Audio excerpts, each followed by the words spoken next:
ഏറ്റവും കൂടുതൽ ഖത്തറിൽ നിന്ന് വരുന്നത് ഖത്തറിലെ ഹമദ് ബിൻ ഖലീഫ യൂണിവേഴ്സിറ്റി ഒരറിയിപ്പുണ്ടാകും വരെ ഓൺലൈൻ ക്ലാസ് ആയിരിക്കും എന്ന് പറയുന്നുണ്ട്.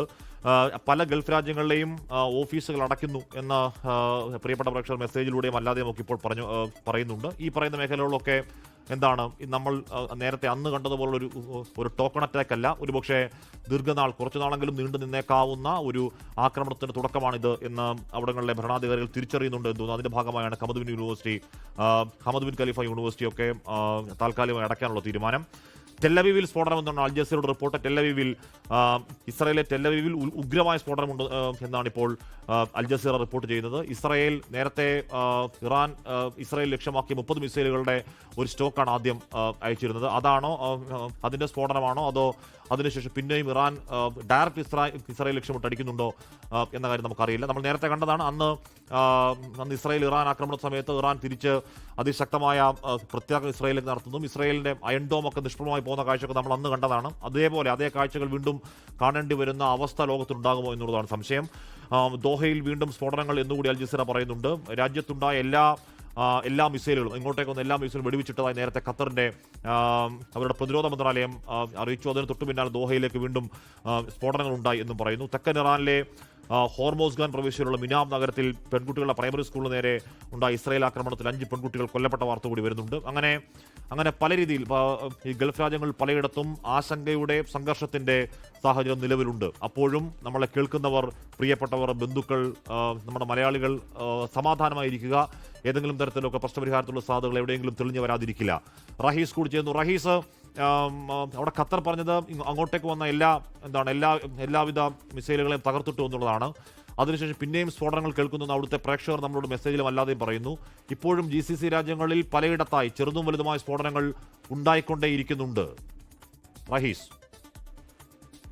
ഹാഷ്മി, തീർച്ചയായിട്ടും ചെറുതും വലുതുമായ സ്ഫോടനങ്ങൾ ഉണ്ടായിക്കൊണ്ടിരിക്കുന്നുണ്ട്. നേരത്തെ നമ്മൾ 1 മണിക്കൂർ മുൻപ് സംസാരിക്കുന്ന ആ ഒരു സമയത്തുണ്ടായിരുന്ന തരത്തിലുള്ള സ്ഫോടനമില്ല. അതിൽ അത്ര വലിയ ആശങ്ക ജനങ്ങൾക്ക് വേണ്ട. കാരണം കുറച്ചുകൂടിയൊക്കെ ഒന്ന് പ്രിപ്പയർ ആകാനുള്ള സാഹചര്യം, അതിനൊരു സന്ദർഭമൊക്കെയും ഈ ഗൾഫ് രാജ്യങ്ങൾക്കൊക്കെയും ഉണ്ടായിട്ടുണ്ട്. ഇപ്പോൾ വരുന്ന ഏറ്റവും പ്രധാനപ്പെട്ട ഒരു പ്രതികരണം UAE ഭാഗത്തു നിന്നാണ്. ഇറാനിയൻ ആക്രമണത്തെ UAE ശക്തമായി അപലപിക്കുന്നു. മറുപടി നൽകാനുള്ള അവകാശം തങ്ങൾക്കുണ്ട് എന്നുകൂടി UAE പറഞ്ഞു വെക്കുകയാണ്. UAE ഭാഗത്തു നിന്നും ഈ ആക്രമണത്തിൽ ഉണ്ടാകുന്ന ഏറ്റവും പ്രധാനപ്പെട്ടതും ആദ്യത്തെയുമായിട്ടുള്ള ഈ ആക്രമണത്തെക്കുറിച്ചുള്ള ഒരു പ്രതികരണമായിട്ട് ഇതിനെ കാണേണ്ടി വരും.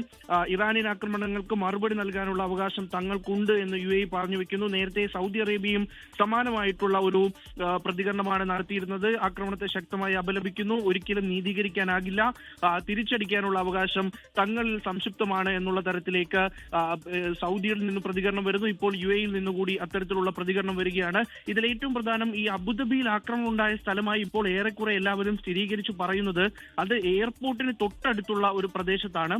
അബുദാബി എയർപോർട്ടിന് തൊട്ടരികിലായി ഇത്തരത്തിൽ ആക്രമണമുണ്ടായി, സ്ഫോടനമുണ്ടായി എന്നുള്ള വിവരം പുറത്തു വരുന്നുണ്ട്. അങ്ങനെയാണെങ്കിൽ അത് വലിയ ഭീതി ഉണ്ടാക്കുന്ന ഒരു കാര്യം തന്നെയാണ്. കാരണം അത്തരത്തിലേക്കൊക്കെ ആക്രമണം നീങ്ങുമ്പോൾ അത് സാധാരണ ജനങ്ങളെ വലിയ തോതിൽ ബാധിക്കും. അതിനൊക്കെ ശേഷമാണ് അബുദാബിയിലെ ആ മരണം, അതായത് ഈ സ്ഫോടനത്തിനിടയിൽ ഒരു കെട്ടിടം തകർന്ന് അതിനടിയിൽപ്പെട്ട് ഒരാൾ മരിച്ചു എന്നുള്ള വിവരമാണ് ഈ അന്താരാഷ്ട്ര മാധ്യമങ്ങളൊക്കെ നൽകിയത്. ആ മരണം സ്ഥിരീകരിക്കുന്നുണ്ട്. അദ്ദേഹം ഏത് തരത്തിലാണ് മരിച്ചത്, ഒരു ഏഷ്യൻ വംശജൻ മരിച്ചിട്ടുണ്ട് എന്നുള്ള വിവരം UAE സ്ഥിരീകരിക്കുകയാണ്. അതിനപ്പുറത്തേക്ക് ഈ ആരാണ് മരിച്ചത് എന്നുള്ളതിനെയും എങ്ങനെയാണ് മരിച്ചത് എന്നുള്ളതിന്റെയും സ്ഥിരീകരണം വന്നിട്ടില്ല. പക്ഷേ കെട്ടിടം തകർന്ന് അതിന്റെ അവശിഷ്ടങ്ങൾക്കിടയിൽ പെട്ട് മരിച്ചു എന്നുള്ള വിവരമാണ് ഈ അന്താരാഷ്ട്ര മാധ്യമങ്ങളൊക്കെയും റിപ്പോർട്ട് ചെയ്യുന്നത്. അതിന് പിന്നാലെയാണ് ഇത്തരത്തിൽ അബുദാബി ഒരു കർശന നിർദ്ദേശം നൽകുന്നത്. ആളുകൾ അനാവശ്യമായി പുറത്തിറങ്ങരുതെന്നും തുറസായ സ്ഥലത്ത് നിൽക്കരുതെന്നുള്ള തരത്തിലേക്കൊക്കെ അബുദാബിക്ക് അത്ര വലിയൊരു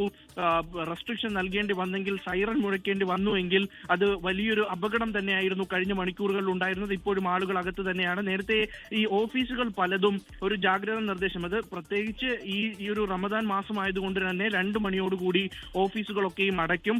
അത് കുറച്ചുകൂടി നേരത്തെ പലയിടത്തും അടച്ചിട്ടുണ്ട് എന്നുള്ള വിവരങ്ങൾ സാമൂഹ്യ മാധ്യമങ്ങൾ വഴി ലഭ്യമാകുന്നുണ്ട്. അതിനപ്പുറത്തേക്ക് ഖത്തറും കുവൈറ്റും ഒക്കെയും തങ്ങൾക്കെതിരായിട്ടുള്ള ആക്രമണങ്ങളൊക്കെയും ചെറുത്തു എന്നാണ് പറയുന്നത്. അല്പസമയം മുമ്പ് മാത്രമാണ് ഖത്തറിന്റെ ഒരു നീണ്ട വിശദീകരണ കുറിപ്പ് ഈ ആക്രമണവുമായി ബന്ധപ്പെട്ട് പുറത്തു വന്നത്.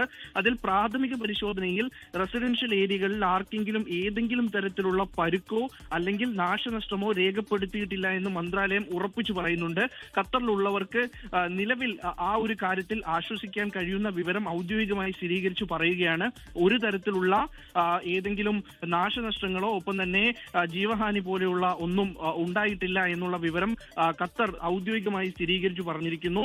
ഒപ്പം UAE-യുടെ ഓരോ വിഭാഗങ്ങളും, പോലീസ് ആയിക്കോട്ടെ, ഒപ്പം തന്നെ ഇത്തരത്തിൽ മെഡിക്കൽ ഫീൽഡ് ആയിക്കോട്ടെ, അതായത് ആരോഗ്യ വകുപ്പിന്റെ ഭാഗത്തു നിന്നുമൊക്കെ അറിയിപ്പുകൾ വന്നുകൊണ്ടിരിക്കുകയാണ്. ഏതെങ്കിലും തരത്തിൽ തങ്ങളെ ബന്ധപ്പെടാതിരിക്കാൻ ശ്രമിക്കരുത്, മുഴുവൻ സമയവും പ്രവർത്തനം സജ്ജമായിട്ടുണ്ട്, എല്ലാ നിലയ്ക്കും സജ്ജമായിട്ടുണ്ട്, വെൽ എക്വിപ്ഡ് ആണ് എന്നുള്ളത് ഓരോ വിഭാഗങ്ങളും അറിയിച്ചുകൊണ്ടിരിക്കുകയാണ്. അതായത് ഏതെങ്കിലും ഘട്ടത്തിൽ സാഹചര്യം കുറെ കൂടി മോശമാവുകയാണെങ്കിൽ അതിനെയൊക്കെ നേരിടാനുള്ള ഒരു പ്രിപ്പയർനെസ്, ഒരു തയ്യാറെടുപ്പ് തങ്ങളുടെ ഭാഗത്തു നിന്നും ഉണ്ടായിട്ടുണ്ട് എന്ന് ഈ രാജ്യങ്ങളൊക്കെയും അവിടുത്തെ പൗരന്മാർക്കും ഒപ്പം തന്നെ പ്രവാസികൾക്കും ടൂറിസ്റ്റുകൾക്കും ഒക്കെ ഒരു നിർദ്ദേശം നൽകുന്ന രീതിയിലാണ് കാര്യങ്ങൾ പോകുന്നത്. ഈ വ്യോമാതിർത്തി അടച്ചു എന്നുള്ളതാണ് നിലവിൽ നേരിടുന്ന പ്രധാനപ്പെട്ട പ്രശ്നങ്ങൾ. ഇന്റർനാഷണൽ എയർപോർട്ട് വ്യോമാതിർത്തികൾ അടയ്ക്കുന്നതാണ് പ്രശ്നം. എന്തായാലും സൗദിയുടെ ആ അപലപന പ്രമേയം എന്ന് പറഞ്ഞാൽ ഈ പറഞ്ഞ ഇറാൻ GCC രാജ്യങ്ങളിൽ നടത്തിയ ആക്രമണങ്ങളെ അപലപിക്കുന്ന സൗദിയുടെ ആ പ്രമേയം അമേരിക്ക ആഗ്രഹിക്കുന്നത് പോലെ ഗൾഫ് രാഷ്ട്രങ്ങളും ഇറാനും തമ്മിലുള്ള ഒരു യുദ്ധം കൂടി, അല്ലെങ്കിൽ ഇറാനെതിരെയുള്ള അമേരിക്കയുടെ യുദ്ധത്തിൽ ഗൾഫ് രാഷ്ട്രങ്ങളെ കൂടി അണിനിരത്തുക എന്ന അമേരിക്കയുടെ ക്രൂക്കഡ് ബുദ്ധി അത് വർക്കൗട്ട് ആവുന്നോ എന്നതൊരു സൂചനയാണോ എന്നറിയില്ല. അത് സംഭവിച്ചു കഴിഞ്ഞാൽ അത് ഇവിടെ നിന്ന് നിൽക്കുന്ന യുദ്ധമാവില്ല. അത് എന്തായാലും ഖത്തറിലുള്ള ഇന്ത്യൻ എംബസി ഇപ്പോൾ അവർക്ക് ഖത്തറിലുള്ള ഇന്ത്യക്കാർക്കായി ഒരു കോൺസുലാർ നമ്പർ 00974 എന്ന് തുടങ്ങുന്ന ഒരു കോൺസുലാർ നമ്പർ അടക്കം ഇറക്കിയിട്ടുണ്ട്. അതിൽ പറയുന്നത് എംബസി 24/7 ഹെൽപ്പ് ലൈൻ നമ്പർ ഉണ്ട്. അവർ embassy is continuing to function as usual എന്ന് പറയുന്നു. In view of current regional situation, all Indian nationals in Qatar are advised to take due care, follow news and advisories and when issued by the embassy and local authorities എന്നൊരു advisory അവിടെ ഇറക്കുന്നുണ്ട്. Number അടക്കമുണ്ട്.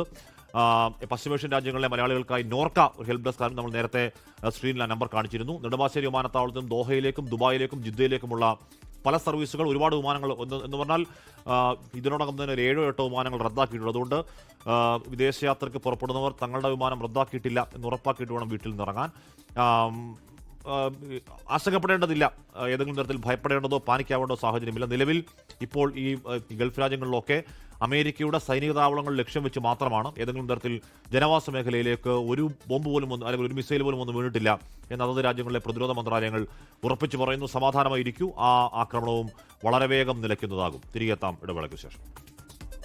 ലോകത്തെവിടെയായാലും ഏത് സമയത്തും 24 വാർത്തകളും augmented reality പാക്കേജുകളും എക്സ്പ്ലെയിനറുകളും വിശദമായി കാണാൻ ഞങ്ങളുടെ യൂട്യൂബ് ചാനൽ നിങ്ങൾക്ക് സബ്സ്ക്രൈബ് ചെയ്യാം.